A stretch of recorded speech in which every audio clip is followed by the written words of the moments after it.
बिस्मिल्लाहिर्रहमानिर्रहीम। अस्सलाम वालेकुम नाज़रीन, आप देख रहे हैं मुबश्शिर लुकमान यूट्यूब चैनल। मैं हूं ज़ैन अली।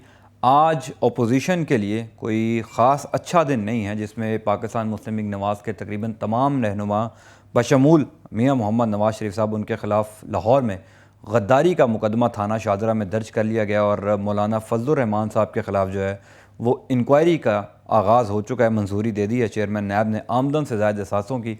ये तमाम सूरत हाल और जो सबसे इम्पॉर्टेंट है कि कुछ दिन पहले बागी न्यूज़ ने एक ख़बर दी थी और वो ये थी कि नवाज़ शरीफ साहब अकेले नहीं हैं, वो बड़ी अहम मुलाकातें कर रहे हैं, जिसका ज़िक्र कल शहबाज गिल साहब ने भी किया और उन्होंने कहा कि मरीम नवाज़ साहिबा ने भी लाहौर में कुछ अहम मुलाकातें की और वो अहम मुलाकातें क्या थी, किसके साथ थी। मुबश्शिर लुकमान साहब से ये सारी बातें आज पूछते हैं। मुबश्शिर साहब बहुत शुक्रिया। सर अस्सलाम वालेकुम। सर शुरू यहाँ से करते हैं कि नवाज़ शरीफ साहब अकेले नहीं हैं। बागी ने काफ़ी दिन पहले ख़बर दी थी और कल शहबाज गिल साहब ने कहा कि मरीम साहिबा की भी लाहौर में कुछ मुलाकातें हुई हैं, खोखर पैलेस में। नवाज़ शरीफ साहब लंदन में कहीं गए हैं और वहाँ पर बड़ी अहम मुलाकात हुई है। तो ये मुलाकातें किसके साथ थी, क्या रियलिटी है इन मुलाकातों में? देखिए जैन, पहली बात तो है कि इंडियन हाई कमीशन के कोई लोग हैं वो रात को 11 बजे गए हैं, डिफरेंट गाड़ी पे गए हैं और डिफरेंट गाड़ी पे निकले हैं और अच्छा। सुबह के वक्त निकले नाश्ता वाश्ता करने के बाद।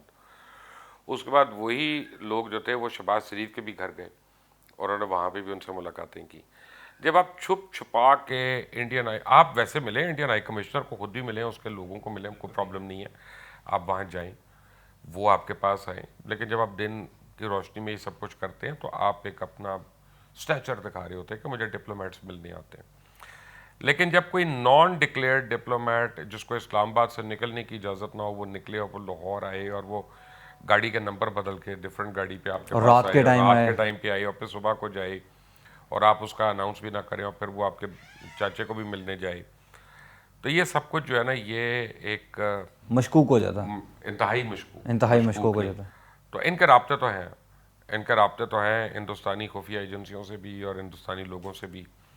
और वो आप अजमल कसाब के टाइम से शुरू हो जाए मियाँ साहब के बयान से, फिर जिंदाल का ले लें, बगैर वीज़ों के आना, 250 लोगों का आना, नेशनल सिक्योरिटी एडवाइज़र को बीच में से निकाल देना, बिल्कुल ठीक। उनका सिक्योरिटी एडवाइज़र रहना, तो काफ़ी मशकूक सरगर्मियाँ हैं इनकी। और जो आपने पहले बात की थी कि नवाज शरीफ साहब जो बोल रहे हैं उनको ज़ाहिर है पीछे से किसी ने थपकी ये दी है, तो ये क्या थपकी वहाँ से ही मिली है जो अब मुलाकातें चल रही हैं? और वाकई में क्या नवाज शरीफ साहब अकेले नहीं हैं, पीछे से कोई देखें, हो सपोर्ट ही कर नहीं रहा है? सकता क्योंकि मेजर गौराव ने जो 3 महीने पहले एक यूट्यूब का किया था, मियाँ साहब की जो तकरीर थी उसका पूरा स्क्रिप्ट ही वो था। बिल्कुल ठीक। ठीक है, और वो उसी को हवाले भी दे रहे थे और उसको उठा रहे थे। पर पूरा जो नेक्सस है, जो इंडियन एक वेबसाइट पे छपा सारा कुछ, उसी को उन्होंने सवालों की शक्ल में मियाँ साहब ने पेश किया। तो अब बात यह है कि सवाल तो ये बनता ना कि आप उनका नैरेटिव लेके चल रहे हैं कि अपना नैरेटिव दे रहे हैं। अगर तो आपका नैरेटिव है तो उनका भी यही नैरेटिव और आपसे पहले का आया हुआ है, तो अब आपके ऊपर एक सवालिया निशान हो गया। और एक और बात आपको बताता हूँ जैन, दुनिया का पहला वजीर आज़म नहीं है जो जिसकी पावर छीनी है। हर मुल्क में हर सदर, वजीर हो आज़म, जाता, बिल्कुल वजीर ठीक है। सारे जो हैं वो बदलते हैं, तब्दील। स्टेट सीक्रेट्सों को आउट नहीं करता। ये 3 बारी वजीर आज़म, 3 बारी वजीर आला, 1 बारी वजीर ख़जाना रहने के बाद स्टेट सीक्रेट आउट कर रहे हैं। यानी तो जो ये, हलफ लिया है उसकी खिलाफ हाँ, वर्जी तो करें। ये तो आर्टिकल 6 के मुनाफी है, गद्दारी है पाकिस्तान और से। गद्दारी का मुकदमा तो मुबश्शिर साहब आज दर्ज हो गया। देखें क्या ये लोगों को, ठीक हुआ? क्योंकि लोग इसमें बड़ी राय दे रहे हैं कि आप गद्दारी के सर्टिफिकेट बड़े खुलेआम बांटने लगे हैं और सारी हम सी देख रहे हैं ना, हमारे बलूचिस्तान में इतनी सब कुछ हो रहा है, हमारे फाटा में हो रहा है, वजीरिस्तान में हो रहा है, यहाँ पे भी हो रहा है। हमारे अंदर ऑर्गेनाइजेशंस खुली हुई हैं जो इंडियन नैरेटिव को आगे लेके चल रही हैं, चाहे वो सेफमा हो, चाहे वो कोई और हो। तो जब आपने इनको बहुत शुरू में अगर कर देते किसी एक पे और उसको सबक सिखा देते तो ये ना पनपते पे हर एक को ना आपको सर्टिफिकेट देना पड़ता। प्रॉब्लम यह है कि बहुत या कुछ लोग तो हैं जो कर रहे होते हैं, ठीक ठीक है। है, बहुत से लोग अनजाने में कर रहे होते हैं, उसी नैरेटिव को अपनी दुश्मनियों में आगे लेके जा। मसलन मेरी अगर फ़र्ज़ करें किसी वज़ीर से लड़ाई है तो उसका यह मतलब नहीं कि मैं पीटीआई की तमाम हुकूमत को मैं बुरा कहना शुरू हो जाऊँ उस वजह बिल्कुल से। ठीक है। ठीक है ना, आपको कहीं ना कहीं अपना फ़र्क, मुझे अगर फ़र्ज़ करें जनरल बाजवा नहीं अच्छे लगते, मैं एक एग्जांपल दे रहा हूँ, तो उसके ये मुझे इजाज़त नहीं है कि मैं पूरे इदारे को मैं बुरा कहना शुरू हो जाऊँ, बिल्कुल मैं फिर सही। एक फ़र्द वाहिद तक रहूँ। ठीक है, बिल्कुल और ये ठीक। फ़र्क जो है ना लोगों को समझ आनी चाहिए ये बात। और नहीं आती, हम मदर पे तरह आज़ाद हो जाती है। ये ज़रा बाहर कहीं करें ना बात इस तरह से, अमेरिका में जो बाइडन करे ना, ज़रा वो बाहर बैठ के क्या है ना, पेंटागन के ऊपर या CIA के ऊपर या किसी के ऊपर कि ये लोग ये करते, आप देखें उसका होता क्या। लेकिन वैसे साहब, इस पर कभी जो आप बात करें, कभी सज़ा नहीं हुई। अभी ये नवाज शरीफ साहब, मरीम नवाज साहब, सब लोगों पर गद्दारी का अब मुकदमा हो गया। प्रॉब्लम यह है कि अब तो उनको डिफेंड करना पड़ेगा। स्टेट ने तो एक्यूज कर दिया और उनको डिफेंड करना पड़ेगा। अगर वो नहीं आते तो वो फिर एक्स पार्टी डिसीजन होना है। बिल्कुल ठीक है। ठीक है, और जो लोग यहाँ पे मौजूद हैं उनको डिफेंड करना पड़ेगा अपने स्टांस को। वो बताएं कि उनका और इंडिया का नैरेटिव एक क्यों है। आप इंडिया में ये करके दिखा दें यार, आप ये कह के दिखा दें इंडिया में कि मकबूजा कश्मीर में हिंदुस्तानी फौज गलत वहाँ पे गलत कर जुल्म रही कर है, रही बिल्कुल है। ठीक है। उसके बाद आप देखें आप पे कौन कौन सा मुकदमा होता है, और हुआ है। एक इंडियन जर्नलिस्ट ने, मैं नाम नहीं ले रहा, सीनियर एडिटर है एक अखबार की, उन्होंने हमारे यूट्यूब इसी चैनल पे एक इंटरव्यू दिया और उसमें उन्होंने कहा कि मोदी जो कोविड के साथ कर रहा है और मोदी जो कश्मीर में कर रहा है दोनों गलत है। रात को 11:30 बजे वो खातून का मुझे रोते हुए फ़ोन आया कि मेरा प्लीज़ इंटरव्यू अनपब्लिश कर दो, मेरे घर पे RSS वालों ने हमला कर दिया, और अगले दिन सुबह उसके बाद गद्दारी का मुकदमा हो गया अपनी राय का इजहार राय करने का पे। साथ। और यार यहाँ यहाँ पर स्टेट सीक्रेट्स बिल्कुल आउट कर ऐसे रहे हैं। सीक्रेट आउट कर रहे खुदा हैं, के बिल्कुल लिए ऐसे। दुनिया के कानून ऐसे नहीं चलते। अगर तो इस मुल्क ने बचना है, अगर तो हमने फैसला किया कि हमने इस मुल्क को बचाना है, तो इस मुल्क के साथ जो सिंसियर नहीं है उसको सजा देते हुए हमें शर्म नहीं आनी चाहिए। बिल्कुल ठीक है। वैसे साहब, PDM ने पहला जलसा मनसूख कर दिया और आज मौलाना फजल रहमान साहब के ख़िलाफ़ जो है वो आमदन से ज़ायद असासों की इंक्वायरी की मंजूरी हो गई है। ये जो तहरीक चलने लगी है अपोजिशन की, इसका अंजाम आप क्या देखते हैं? लोगों का बड़ा बुनियादी सवाल है कि इसका होगा क्या। देखिए, बात यह है कि अभी तो पता चलेगा कि तहरीक चलेगी तो मैं बताऊंगा। अभी तो तहरीक चलनी है, आपको चलते हुए नज़र आ रही है? अभी नहीं। अब मुझे सिर्फ मौलाना फजल रहमान नजर आ रहे हैं उस तहरीक में। मैं ये समझता हूँ कि सियासी तौर पे चाहे वो सही हो, गवर्नमेंट ने ये सही नहीं किया। अभी अच्छा। मौलाना फजल रहमान के ऊपर नहीं करना चाहिए था, ताकि मौलाना फजल रहमान और दीगर अपोजिशन वो अलग अलग होते और उनको लगता कि उसके अलग मसला है, मेरा अब लग रहा है कि पूरी अपोजिशन को जान के इकट्ठी हो रोक गए। किया हुआ है। मौलाना फजल रहमान को अगर 1 महीने का या 2 महीने का रिस्पाइट दे देते और उनको पॉलिटिकली एंगेज करके कहते कि यार ये तुम्हारे ऊपर सवाल है, इनका जवाब दे दो जाके, ताकि हमें कोई वो ऐसी हरकत ना करनी पड़े, तो वो एक ज़ीरक आदमी है, वो कोई ना कोई बीच का रास्ता निकल आता। और ज़रूरी नहीं, आप सवाल है ना अभी तो क्या आमदनी से जायद ज़रा है, हो सकता है उनके बच्चों के नाम बिल्कुल ठीक है। हो सकता है भाइयों के नाम हो सकता है नौकरों के नाम, मैं कहता हूँ जो मर्जी हो, लेकिन मुजरिम तो नहीं है ना। ये तो एक सवालिया है अभी जो नैब का है, इसका जवाब दिलवा देते।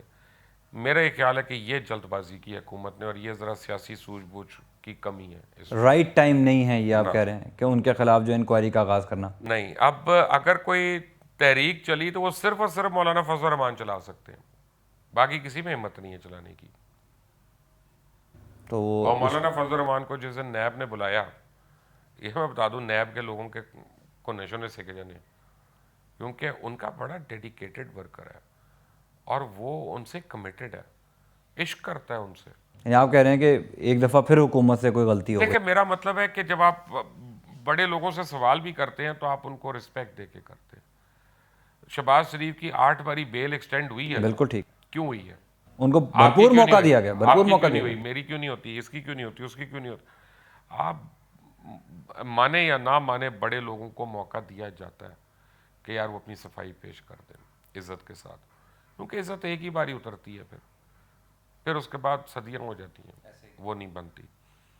मेरा मैं ये समझता हूँ कि अब अगर हुकूमत ये कर ही रही है, चार्जशीट्स लगा रही है, तो अब देखते हैं हुकूमत बैक ऑफ होती है, कभी NR होता है, कभी लेन देन होता है, क्या होता है उसमें, फिर ये भी खराब होंगे। बिल्कुल इनका ठीक है। परसू करना पड़ेगा। और हमें चूँकि माजी में भी यही नज़र आया है कि जितने भी नैब में केसेस चले हैं, अभी तक 1 रुपये की भी रिकवरी की जहाँ पर बात होती है वो नहीं हुई। नहीं हुई है। सबके साथ आमदन से ज़्यादा बिजनेसमैनों के साथ हुई है, सियासतदानों सियासतदानों से नहीं हुई। नहीं हुई। जो आमदन से ज़्यादा सासों के केसेस चले हैं पता नहीं उससे उसका ज़्यादा नतीजा खर्चा सिफर ही निकला। नैब के ऊपर हो गया, उससे ज़्यादा खर्चा बिल्कुल ऐसा ही आमदनी है। से ज़्यादा। तो बट ये क्वेश्चनेबल बात है, उनकी प्रोसिक्यूशन वीक है, उनकी एविडेंस कलेक्शन वीक है, और वाइट कॉलर क्राइम को एक्सपोज करना इतना आसान नहीं है। बिल्कुल ठीक है। जब टीवी मुबशर पे कहना आसान है। जब हम ये बात करते हैं कि रिकवरी नहीं हुई, तो फिर जहन में एक सवाल आता है जो गवर्नमेंट के जहन में भी आता होगा, और मैं चाहता हूँ आप भी इस पर कोई रोशनी डालें कि जो करप्शन का पैसा है, फिर हुकूमत को क्या करना चाहिए कि ये बाहर निकले, जो लोगों ने संभाल के रखा हुआ है ये बाहर कैसे आएगा? अभी तो कह रहे हैं ना कि पैसा बाहर नहीं आ रहा। बिल्कुल। मैं कहता हूँ आप आज अनाउंस करें और अगले महीने नोटों के रंग बदल दें, ठीक है। सारे नोट आने पड़ेंगे ना बैंक में एक दफ़ा, तो वो जितने मर्जी अरबों हो, खरबों हो, टर्बों हो, वड़बों हो, जो भी हो, उनको एक दफ़ा तो बैंक में आना पड़ेगा। और जो चाहे वो मेरा ड्राइवर लेके जाए, चाहे आपका कुक लेके जाए, एक दफ़ा तो उसके नाम पे इंदराज होगा ना कि ये भाईजान लाए हैं। रकम भी आएगी जो घरों में और तय खानों में रखी हुई है, और वो भी होगा। तो हुकूमत को ऐसे मेजर्स लेने चाहिए कि जिससे ब्लैक मार्केटिंग को, ब्लैक होर्डिंग को, उसको कर्ब किया जाए। वो डांग सोटे से नहीं हो सकता।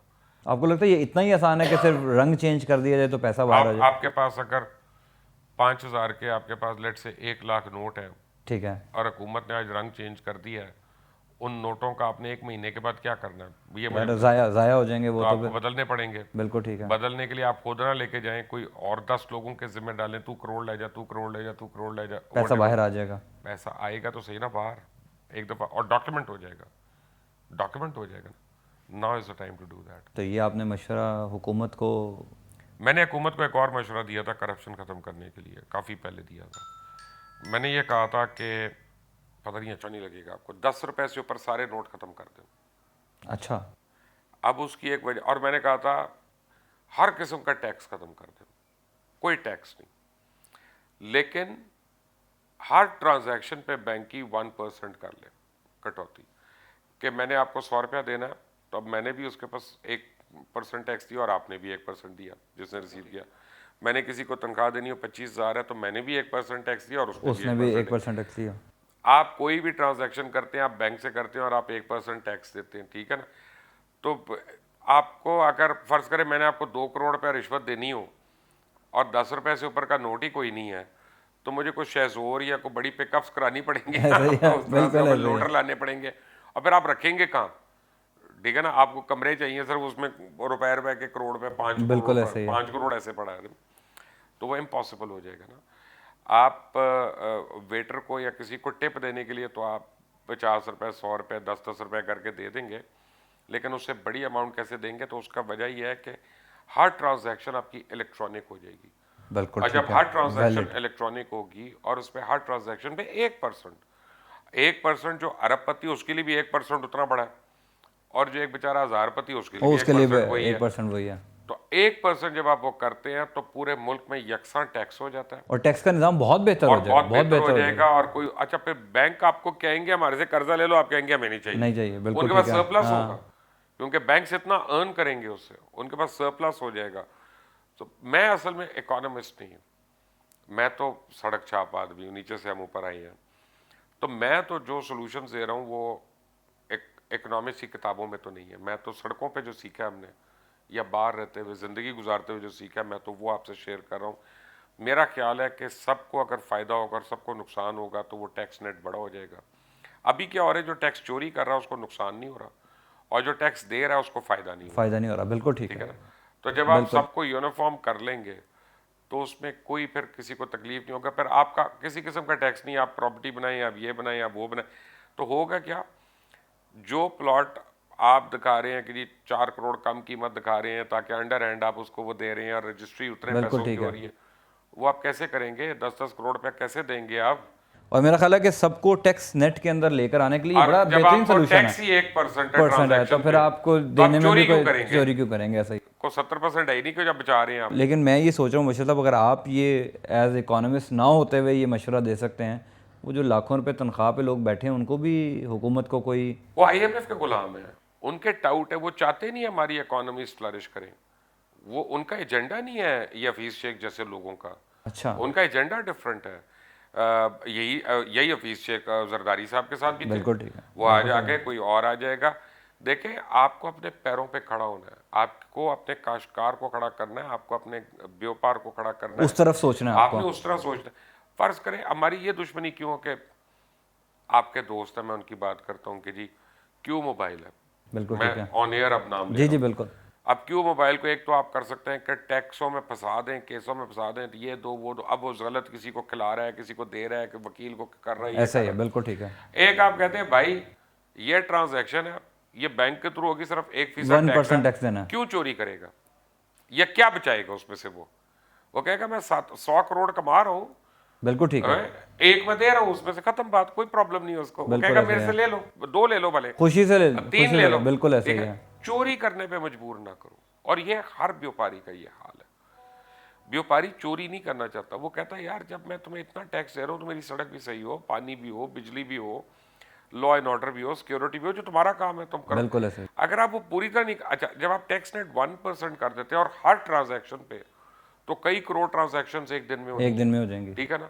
तो आप इतना तो FBR जो है वो कलेक्ट नहीं कर रहा टैक्स की मद में, जो आपको वैसे कलेक्ट, आपका टैक्स सरप्लस हो जाएगा। सरप्लस हो जाएगा, बिल्कुल ठीक है। मुझे साहब बहुत शुक्रिया। ये जो आखिर में सजेशन दिया, मेरा ख्याल है कि वही बात कि जो लाखों रुपए तनख्वाह लेकर लोग ये काम कर रहे हैं उनके लिए भी बड़ी वैलिड है कि अगर आपको अपना टैक्स नेट बढ़ाना है तो 1% टैक्स जो है वो अगर कर दिया जाए तो मेरा ख्याल है टैक्स नेट हमारा बढ़ जाएगा। और जो आज की अहम सियासी डेवलपमेंट थी उस पर भी मुबशर साहब का तज़िया आपने सुना। मुझे फ़िलहाल इजाज़त दें, इस चैनल को सब्सक्राइब ज़रूर कीजिएगा ताकि मज़ीद वीडियोज़ जो हैं वो आप तक पहुँचते रहें। अल्लाह हाफ़िज़।